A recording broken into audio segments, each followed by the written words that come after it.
ఇప్పటికే పొలాలు ఎండిపోవట్టే, ఎండలు దంచుకొట్టవట్టే, నీళ్లకు మామూలు తిప్పలైతలేదు పోన్రి. ఇక మూగజీవాల పరిస్థితి అయితే చెప్పవశం కాదుల్లా. ఇక పట్టణంలో కూడా గదే తిప్పలు. ఇగో గిడ నీళ్లు లేక మామూలు తిప్పలు పడతలేరు. నీళ్ళు ఎప్పుడెప్పుడు వస్తాయా అని బకెట్లు పట్టుకొని నిద్ర లేకుండా ఎట్లా పడిగాపులు గత్తారు చూడుర్రో పారి.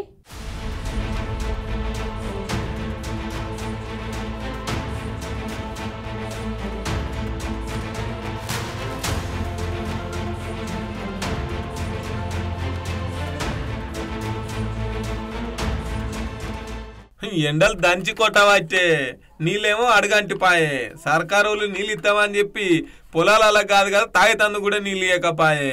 ఇగో గీ నిర్మల్ జిల్లా కాడ బిందె నీళ్లు లేక ఎట్లా బాకెట్లు లైన్లు పెట్టి నీళ్ళ వాటర్ చూడు. ఏమైంది అక్క చెప్పు. మాకు నీళ్ళకి బాగా బాధ అవుతుంది. 12 ఒకటి అవుతుంది, ఒక్కొక్క నాడు అయితే 2, 3 అవుతుంది. తెల్లందాక మాకు నిద్రలు ఉండలేవు, ఏముంటలేవు. ఎన్నో దీంట్లో భరించాలా. మాకు అధికారులు కూడా అసలే పట్టించుకుంటలేరు మా గురించి.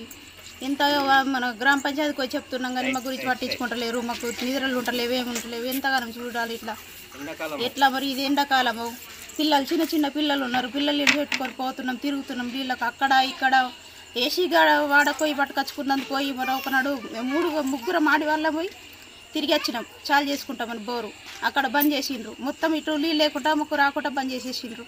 తిరిగి వచ్చినాం. తిరిగి వచ్చి మర్రా అట్లనే వండుకున్నాం నీళ్ళు లేక. ఇక అగో విన్నారు కదా, రాత్రులు మొత్తం నిద్రలు లేవాట. నీళ్ళ గురించి ఎప్పుడొస్తాయా అని బిందెలు పెట్టి కూసున్నారు. ఇగో 3 గంటలైనా నీళ్ళు వస్తలేవాట, 4 గంటలైనా నీళ్ళు వస్తలేవాట.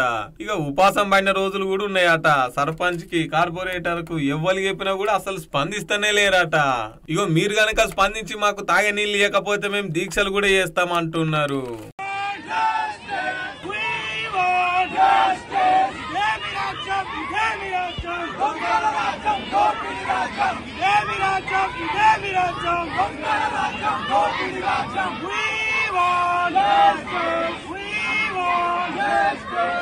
ఇంకో ఇటు చూడు, ఉస్మానియా క్యాంపస్ లేడీస్ హాస్టల్లో నీళ్లు రాకపోతే పిల్లలంతా వచ్చి రోడ్డు మీద కూర్చొని ధర్నా చేసే కాలం వచ్చే. కనీసం తాగుతందుకు కూడా నీళ్లు లేవంట లేడీస్ హాస్టల్లల్లా. సర్కార్ హాస్టల్లనే పరిస్థితికి ఇట్లుందంటే ఇక బయట ఎట్లుందో అర్థం చేసుకోర్రి.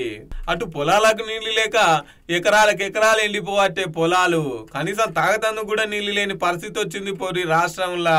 మాకు నీళ్ళకి పరిశాన్ అవుతున్నది. సేండలకు ఇంటికి వచ్చింది అక్కడ మాకు ఇది అవుతున్నది. మరి దొరకకొచ్చినాయి, మరి తాగుదామంటే కూడా నీళ్ళు ఉండకొచ్చినాయి. వాళ్ళు పట్టించుకోకొచ్చింది, పట్టించుకోకొచ్చింది. మాకు తాగదు ఒక బోర్ లేదు, ఏం లేదు. ఎన్ని రోజుల నుంచి వస్తలేవు నీళ్ళు? ఏం లేదంటే 20 రోజులు అయింది. వానలు పడితేనేమో పంట నష్టం కావచ్చే, వానలు పడకపోతేనేమో నీళ్లు లేకపాయే. సర్కారు ఏమో లక్షల కోట్లు పెట్టి ప్రాజెక్టులు కట్టినాం, మీకు మంచి నీళ్ళు ఇస్తాం, మీకు సాగు నీళ్ళు ఇస్తాం అని చెప్పి ఇగో జనాలను ఇట్లా మోసం చేస్తున్నారా. మొత్తం మీద అయితే కాంగ్రెస్ వచ్చింది, కరువు వచ్చింది పోండ్రి అనవట్టిరు. ముచ్చట తెలిసిన పబ్లిక్.